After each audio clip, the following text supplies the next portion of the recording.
The public நேயர்களுக்கு வணக்கம்.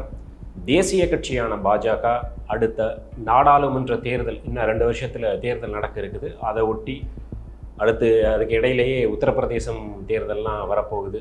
இதை எல்லாத்தையுமே கருத்தில் கொண்டு கட்சியில் நிர்வாகிகள் மாற்றம் அப்படிங்கிற ஒரு நடவடிக்கையை தீவிரப்படுத்தியிருக்கு.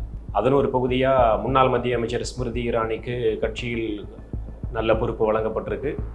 அதே மாதிரி ஒரு 8 பேர் துணை பொதுச் செயலாளர்களாக நியமிக்கப்பட்டிருக்காங்க. 13 பேர் துணை தலைவர்களாக, தேசிய துணை தலைவர்களாக நியமிக்கப்பட்டிருக்காங்க. ஊடக ஒருங்கிணைப்பு குழுவுக்கு ஒரு புதுமுகம், கிட்டத்தட்ட அமித்ஷாக்கு நெருக்கமானவர்னு சொல்லப்படுறது, அவரை நியமிச்சிருக்காங்க.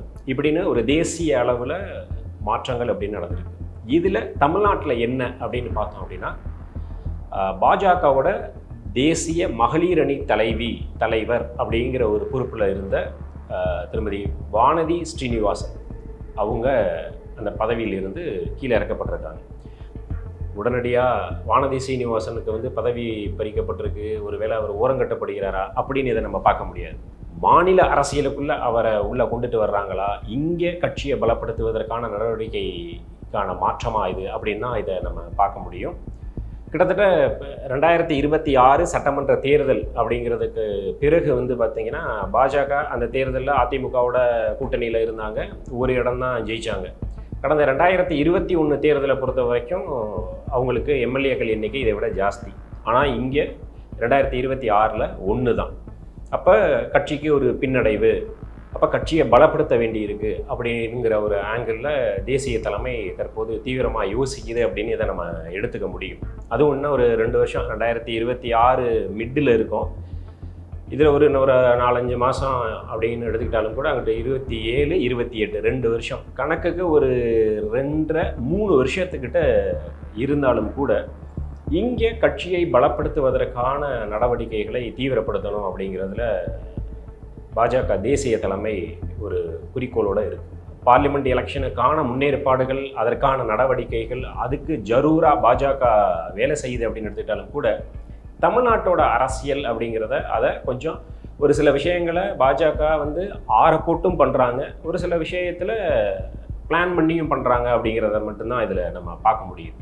இப்போ இங்கே தமிழ்நாட்டை பொறுத்த வரைக்கும் தற்போது பாஜகவோட மாநில தலைவராக நயினார் நாகேந்திரன் இருக்கார். தமிழ்நாட்டை பொறுத்த வரைக்கும் பாஜக தலைவராக புதுசாக ஒருத்தரை போடணும் அப்படிங்கிறதுல பாஜக தலைமை தீவிரமாக யோசிச்சுட்ருக்கு அப்படின்னு சொல்லப்படுது. அந்த வகையில் வானதி ஸ்ரீனிவாசன் இதுக்குன்னு ஒரு ரேஸ் இருக்கும்.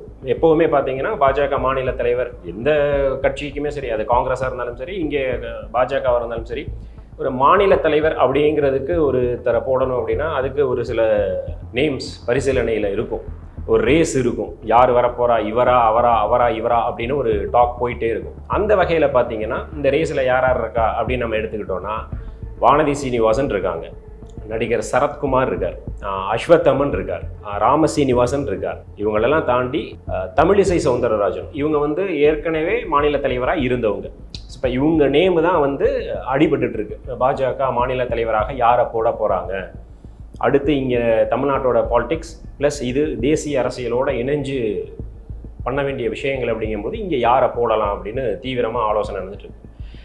தமிழிசை சவுந்தரராஜனுக்கு வாய்ப்பு இருக்குமா அப்படின்னா பாஜக தலைமை எப்படி வேணாலும் யோசிக்கலாம், என்ன வேணாலும் யோசிக்கும். திடீர்னு அவங்க எடுக்கிற முடிவு ஏதோ ஒரு விஷயத்தை கருத்தில் கொண்டு எடுப்பாங்க. ஆனால் தமிழிசை சவுந்தரராஜன் திரும்ப மாநில தலைவராக வருவதற்கு வாய்ப்பு கொஞ்சம் குறைவு அப்படிங்கிற மாதிரி நான் நினைக்கிறேன். ஏன்னா யாராவது ஒரு புதுமுகத்தை கொண்டுட்டு வரணும், புதுமுகம்னாலும் மக்கள் அறிந்த முகமாக இருக்க வேண்டும். அதே நேரத்தில் ஏற்கனவே தலைவராக இல்லாதவங்களுக்கு கொடுத்தா நல்லா இருக்கும்னு பாஜக தலைமை யோசிக்கும்னு நான் நினைக்கிறேன். அந்த வகையில் தமிழிசை சவுந்தரராஜனுக்கு வாய்ப்பு கம்மி அப்படிங்கிறது தான் என்னோட பார்வை. அதே நேரத்தில் ராமசீனிவாசனாக இருக்கட்டும், இல்லை அஸ்வத்தமன், இவங்களுமே ஒரு ஊடக விவாதங்களில் கலந்துக்கிட்டு பேசுகிறது, கட்சி சார்ந்த விஷயங்களில் பேசுகிறது அப்படிங்கிறது, இந்த பிஜேபி சப்போர்ட்டர்ஸுங்கிற ஒரு இதை முன்னெடுத்து செல்வது அப்படிங்கிறதுல ஆக்டிவில் தான் இருக்காங்க.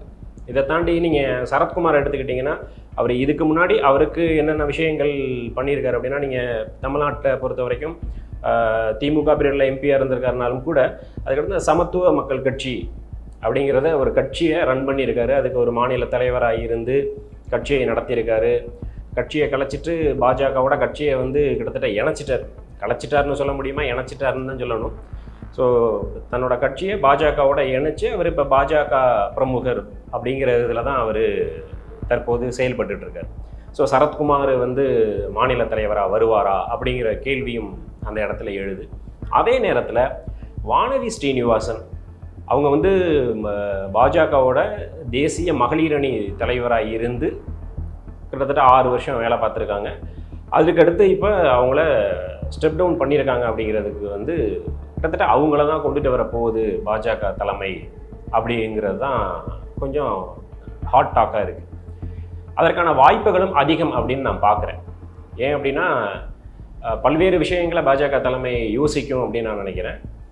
அந்த வகையில் பார்த்தீங்கன்னா கிட்டத்தட்ட வானதி ஸ்ரீனிவாசன் வந்து ஒரு ஃபெமிலியர் ஃபேஸ் தான்.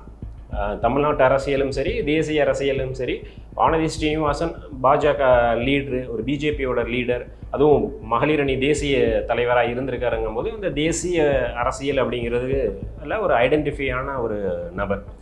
மாநில அரசியலை பொறுத்த வரைக்கும் ஏற்கனவே சட்டமன்ற உறுப்பினராக இருந்திருக்கிறார் அப்படிங்கிறது அவருக்கு கூடுதல் பலம். இதை தாண்டி இங்கே ஊடக விவாதங்களாக இருக்கட்டும், பேட்டிகள் கொடுக்கறது, இது எல்லாத்தையுமே வந்து கொஞ்சம் பக்காவாக ஹேண்டில் பண்ணக்கூடிய நபர் வானதி அப்படிங்கிறது கூடுதல் அட்வான்டேஜ் அவங்களுக்கு. எல்லாரையுமே கொஞ்சம் அனுசரித்து ஒரு நாகரிகமான முறையில் பேசுகிறது அப்படிங்கிற மாதிரியான விஷயங்கள் அவங்களுக்கு கூடுதலாக கை கொடுக்கும். இதை தாண்டி வந்து இந்த வானதி வந்து கிட்டத்தட்ட 30 வருஷத்துக்கு மேலே பிஜேபி அப்படிங்கிற ஒரு ஐடென்டிட்டியில் பயணம் செய்யக்கூடிய நபர். பாஜகவோட கிட்டத்தட்ட வந்து ஏபிவிபி மாணவர் அமைப்பிலிருந்து அவங்களோட பயணம் தொடங்குது. கட்சியோட தேசிய மகளிரணி தலைவிங்கிற ஒரு பொறுப்பில் 6 வருஷம் இருந்தவங்கள திருப்பி ஸ்டெப் டவுன் பண்ணிவிட்டு அவங்கள மாநில அரசியலுக்குள்ளே கொண்டுட்டு வந்து இங்கே அவங்கள செயல்பட வைக்கிறது அப்படிங்கிறது பாஜகவுக்கு கை கொடுக்குமா அப்படிங்கிறத நம்ம ஃப்யூச்சரில் தான் பார்க்கணும். பட் இவங்களை வச்சு நம்ம ஒரு சில விஷயங்களை செயல்படுத்தலாம். ஒன்று, ஒரு பெண் அப்படிங்கிற ஒரு அடிப்படையில் அந்த ஆக்டிவ் பாலிடிக்ஸ் வேறு மாதிரி இருக்கும். இதுக்கு முன்னாடி வந்து தமிழிசை சவுந்தரராஜன் இருந்தாங்க. அவங்களுமே ஒரு நாகரிகமான அரசியலை முன்னெடுக்கக்கூடிய ஒரு அரசியல் தலைவர் தான். ஊடகங்களை பொறுத்த வரைக்கும் ஒரு மீடியா ஃப்ரெண்ட்லி பர்சன் தமிழிசை. அந்த வகையில் வானதி ஸ்ரீனிவாசனுமே இந்த லெவலில் நம்ம கம்பேர் பண்ணும்போது ஒரு ஓகேயான நபர் அப்படின்னு ஒரு விஷயம் பார்க்கப்படுது. அரசியல் தளத்திலையுமே கிட்டத்தட்ட சட்டமன்ற உறுப்பினராக இருந்திருக்காங்க ஒரு 5 வருஷம். அப்படிங்கும்போது மாநில அரசியல் தெரியும், எப்படி கையாளணும்னு தெரியும், அப்படிங்கிறது தெரியுங்கிறதுனால வானதி ஸ்ரீனிவாசனுக்கு வாய்ப்பு அதிகம் என பார்க்கப்படுகிறது. புதிய தலைவர்கள் தேர்வு குறித்த அறிவிப்பை பாஜக தலைமை வெளியிடும் என எதிர்பார்க்கப்படுது. இதில் இந்த ரேஸில் யார் முந்த போகிறா அப்படிங்கிறது தெரியலை. ஆனால் வானதி ஸ்ரீனிவாசன் மீது ஒரு தனி கவனம் இருக்குது அப்படிங்கிறது தான் என்னோட பார்வை. அவங்கள மேலேருந்து ஒரு அகில இந்திய தலைமை பொறுப்பில் இருக்கிறவங்கள ஸ்டெப் டவுன் பண்ணதுலேருந்து அவங்கள வந்து ஒரு மாநில அளவிலான கோர் பாலிடிக்ஸுக்குள்ளே பாஜக கொண்டு வருவதற்கு தீவிரமாக பரிசீலிக்கும் அப்படின்னு நான் எதிர்பார்க்குறேன்.